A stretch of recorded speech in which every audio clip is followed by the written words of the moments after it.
បាទសូមជម្រាបសួរពុកម៉ែបងប្អូនអ្នកគ្រប់គ្រង fan page ទងជ័យមហានគរទាំងអស់គ្នាទាំងនៅក្នុងប្រព័ន្ធ YouTube ទាំងនៅក្នុងប្រព័ន្ធ Facebook ទាំងអស់គ្នាបាទប្រធានបទយើងនៅថ្ងៃនេះយើងមកស្វែងយល់សិក្សាអំពីមេរោគថ្មីដែលកំពុងតែរាតត្បាតទៅលើសត្វសេះគោក្របីជាមពពែបាទបងប្អូនអាចឆ្ងល់ថាហើយនៅខាង channel នៅខាង post របស់ទងជ័យមហានគរមានបង្រៀនមានបញ្យល់អំពីវិធីធ្វើកសិកម្មចំណីសត្វហើយនិងអាហារសត្វនិងជំងឺសត្វដែរឬទេបានតាមពិតទៅហាងទងជ័យមហានគររបស់យើងខ្ញុំគឺជាហាងមួយដែលលក់សម្ភារៈសំណង់និងអគ្គិសនីចំណីសត្វនិងអាហារសត្វថ្នាំសត្វគ្រប់ប្រភេទតែដោយសារបងប្អូនមានពេលវេលាបងប្អូនមិនដែលបានធ្វើវីដេអូបញ្យល់អំពីកសិកម្មជីនិងចំណីសត្វអាហារសត្វជំងឺសត្វប្រមាណទេបាទនេះជាលើកដំបូងរបស់បងប្អូនដែលបងប្អូនបានឆ្លៀតឱកាសឆ្លៀតពេលដើម្បីធ្វើបញ្យល់អំពីជំងឺមួយដែលកំពុងរាតត្បាតនៅលើភពផែនដីរបស់យើងសាជាថ្មីជំងឺនោះគឺមានឈ្មោះថាជំងឺ Anthraxតាមពិតទៅជំងឺ Anthrax នេះគឺបានបាត់បង់ពិភពផែនដីរបស់យើងអស់រយៈពេលជាង20ឆ្នាំមកហើយតែនៅទីបំផុតនៅពេលនេះមេរោគ Anthrax មួយនេះក៏បានត្រឡប់មករាតត្បាតនៅលើភពផែនដីរបស់យើងសារជាថ្មីម្ដងទៀតសម្រាប់ក្មេងៗដែលកើតក្រោយឆ្នាំ2001ពួកគេអាចមិនស្គាល់ថាមេរោគ Anthrax នេះគឺជាអ្វីទេតែតាមពិតទៅមេរោគ Anthrax នេះគឺនាងកាយសាហាវខ្លាំងណាស់កាលពី20ឆ្នាំមុននៅប្រវត្តិសាស្ត្ររបស់មនុស្សជាតិរបស់យើងគឺធ្លាប់បានប្រើមេរោគ Anthrax នេះគឺជាអាវុធជីវសាស្ត្រដើម្បីសម្លាប់គ្នាផងដែរមេរោគ Anthrax កើតឡើងដោយសារការឆ្លងមេរោគដែលមានឈ្មោះថា Bacillus anthracisអ្វីដែលគួរឲ្យខ្លាចអ្វីដែលគួរឲ្យព្រួយបារម្ភសម្រាប់មេរោគ Anthracis នេះគឺនាងកាយសាហាវខ្លាំងណាស់នាងបានផលិត exotoxin ចូលនៅក្នុងរាងកាយរបស់មនុស្សយើងហើយធ្វើឲ្យអวัยวៈសំខាន់ៗរបស់រាងកាយរបស់មនុស្សយើងឈប់ដំណើរការដែលជាហេតុធ្វើឲ្យយើងអាចបាត់បង់ជីវិតទៅបានហើយចំណុចពិសេសរបស់នាងមួយទៀតមេរោគ Anthracis នេះគឺនាងអាចផលិតស្ពរដើម្បីជាអង់ទីកការពារខ្លួននាងដែលនាងអាចបង្កប់នៅក្នុងដីបានរយៈពេលជាង10ឆ្នាំបាទសម្រាប់បងប្អូនដែលមិនស្គាល់ថាស្ពរគឺជាអ្វីសូមបងប្អូនស្រមៃទៅលើផ្ការុក្ខជាតិទូទៅរុក្ខជាតិទូទៅដែលមានផ្កាគឺតែងតែមានកេសរញីកេសរឈ្មោលដែលយើងហៅថាកេសរញីកេសរឈ្មោលកេសរញីឬកេសរឈ្មោលនេះឯងដែលយើងហៅថាស្ពរសរុបមកវិញស្ពរគឺជាសារធាតុល្អិតដូចជាលំអងធូលីដែលមាននៅលើផ្ការុក្ខជាតិហើយនិងនៅលើផ្សិតក៏ជារុក្ខជាតិមួយដែលបន្តពូជទៅតាមស្ពរផងដែរដូចជានៅក្នុងរូបវីដេអូនេះជាដើមការដែលយើងចង់បណ្ដុះផ្សិតឬចង់បន្តពូជផ្សិតមិនថាផ្សិតចំបើងឬផ្សិតអ្វីនោះទេដែលយើងបណ្ដុះរាល់ថ្ងៃគឺបន្តពូជតាមរយៈស្ពរគឺជាលំអងល្អិតទូចដូចជាលំអងធូលីដែលមាននៅក្នុងរូបវីដេអូនេះសម្រាប់មេរោគ Anthracis នេះគឺយើងអាចជួបប្រទះបាននៅលើសត្វពាហនៈទូទៅដែលស៊ីស្មៅជាចំណីអាហារដូចជាគោដូចជាក្របីដូចជាសេះដូចជាចៀមដូចជាពពែជាដើមសម្រាប់មេរោគ Anthrax នេះឬមេរោគ Anthracis នេះគឺអាចឆ្លងពីសត្វមកមនុស្សដោយវិធី3យ៉ាងទី1គឺជាបញ្ហាដែលឆ្លងបំផុតនៅពេលបច្ចុប្បន្នគឺការប៉ះដោយផ្ទាល់ជាមួយនឹងមេរោគឆ្លងតាមរយៈស្បែកគឺមេរោគនឹងគឺឆ្លងចូលទៅតាមស្បែករបស់យើងដូចជាការសម្លាប់គោក្របីដែលមានមេរោគឬការទៅប៉ះពាល់ផ្ទាល់ផលិតស្បែកសត្វគោក្របីផ្ទាល់ដែលជាសត្វស្លាប់ដោយសារមានជំងឺមួយនេះជាពិសេសគឺគោក្របីឬសត្វពាហនៈផ្សេងៗដែលស្លាប់ដោយគ្មានមូលហេតុគឺជាចំណុចដែលផ្សងនឹងគ្រោះថ្នាក់ជាទីបំផុតមេរោគ Anthrax គឺនឹងធ្វើឲ្យស្បែករបស់យើងកើតដំបៅដូចជាភ្លើងបារីអុចដែលហៅថា X-scar ប៉ុន្តែការឆ្លងតាមបែបទី1នេះដែលការប៉ះពាល់ផ្ទាល់ជាមួយនឹងមេរោគ Anthrax តាមរយៈស្បែកនេះបើសិនមកពួកយើងទៅមន្ទីរពេទ្យទាន់ពេលវេលាហើយគ្រូពេទ្យអាចព្យាបាលយើងទាន់ពេលវេលាឱកាសនៃការជាសះស្បើយត្រឡប់មកវិញក៏មានខ្ពស់ដែរ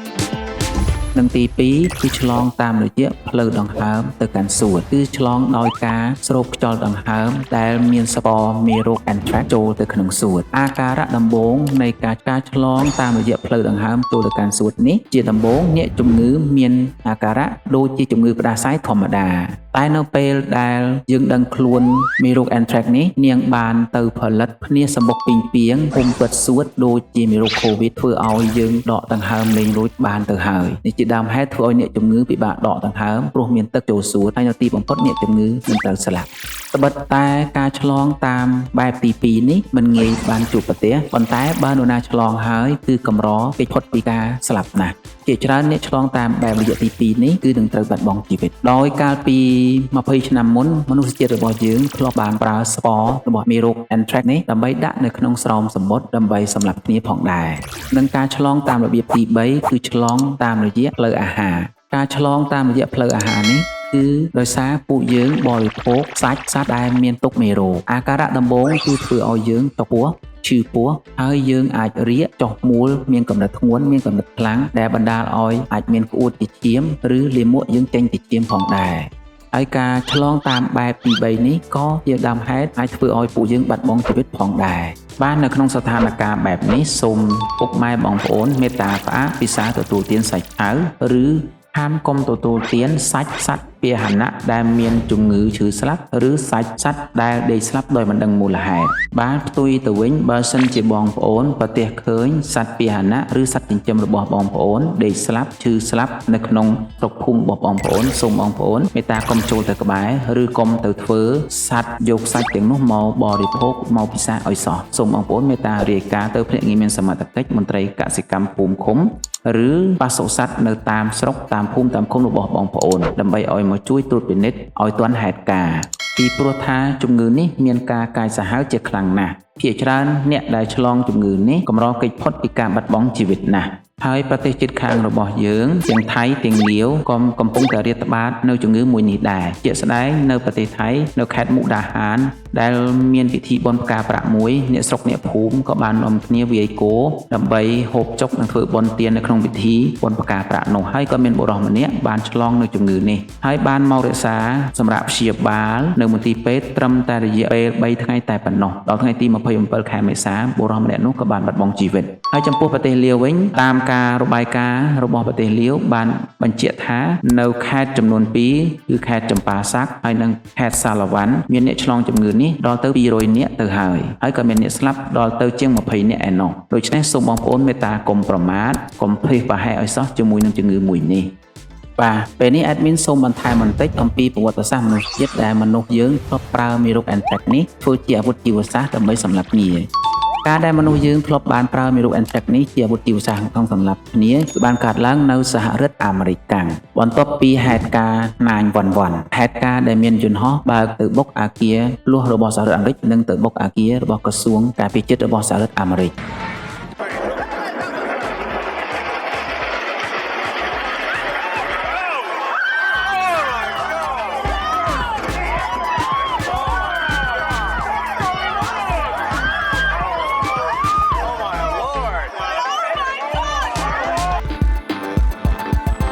បន្ទាប់មកក្រោយហេតុការណ៍9/11នៅថ្ងៃទី17ខែកញ្ញាឆ្នាំ2001មានជនមិនស្គាល់មុខបានផ្ញើប្រអប់សម្បត្តិទៅកាន់ការិយាល័យព័ត៌មានធំៗរបស់សហរដ្ឋអាមេរិកជាច្រើនកន្លែងដូចជា ABC,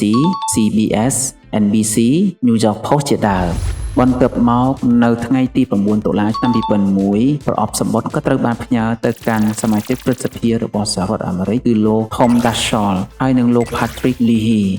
ដែលជាដើមហេតុធ្វើឲ្យសហរដ្ឋអាមេរិកទទួលនៅការវាយប្រហារពីអាវុធជីវសាស្ត្រដែលមានអ្នកជំងឺឆ្លងដល់ទៅចំនួន22នាក់ហើយក្នុងនោះក៏មានអ្នកជំងឺ11នាក់ដែលមានអាការៈធ្ងន់ធ្ងរហើយនៅទីបំផុតក៏មានអ្នកស្លាប់ដោយសារជំងឺ Anthrax នេះដល់ទៅ5នាក់ផងដែរដែលជាដើមហេតុធ្វើឲ្យប្រជាជនសហរដ្ឋអាមេរិកភ័យខ្លាចនឹងជំងឺមួយនេះជាខ្លាំងធ្វើឲ្យសហរដ្ឋអាមេរិកនៅឆ្នាំនោះផងដែរបានបិទអគារជាច្រើនកន្លែងដើម្បីធ្វើការសម្អាតនិងបាញ់ថ្នាំសម្លាប់មេរោគហើយនឹងមានការត្រួតពិនិត្យកុសលវិច័យពីស្ថាប័ន FBI ផងដែរដើម្បីរកដើមហេតុនិងមូលហេតុថាមេរោគនេះឆ្លងមកពីណា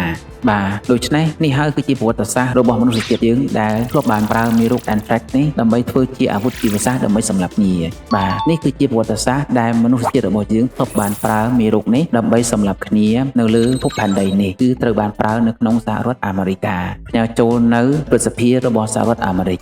ចុះបើឧបមាថាមេរោគនេះត្រូវបានផ្ញើចូលនៅព្រឹទ្ធសភារបស់ប្រទេសកម្ពុជាយើងតើប្រទេសកម្ពុជាយើងនឹងមានអ្វីកើតឡើងសូមបងប្អូនជួយ comment ម្នាក់មួយផងមកបាទសូមអរគុណសូមជម្រាបលាបាទជាដំបូងសូមបងប្អូនមេត្តាជួយ like ជួយ share follow ជួយតាមដានឲ្យ page គង្កេតមហានគរទាំងនៅក្នុង Facebook ទាំងនៅក្នុងប្រព័ន្ធ YouTube ផងដែរនៅពេលនេះខាងគង្កេតមហានគរមានបោះមាន channel ក្នុងប្រព័ន្ធ YouTube ផងដែរសូមបងប្អូនចូលទៅកាន់ channel របស់គង្កេតមហានគរហើយមេត្តាជួយចុច like ចុច subscribe ចុចរូបកណ្ដឹងដើម្បីបងប្អូនអាចទទួលបានវីដេអូថ្មីៗនិងចំណេះដឹងថ្មីៗអំពីគង្កេតមហានគរបាទសូមអរគុណចំពោះការជួយគាំទ្រជួយ like ជួយចុច subscribe គង្កេតមហានគរទាំងអស់គ្នា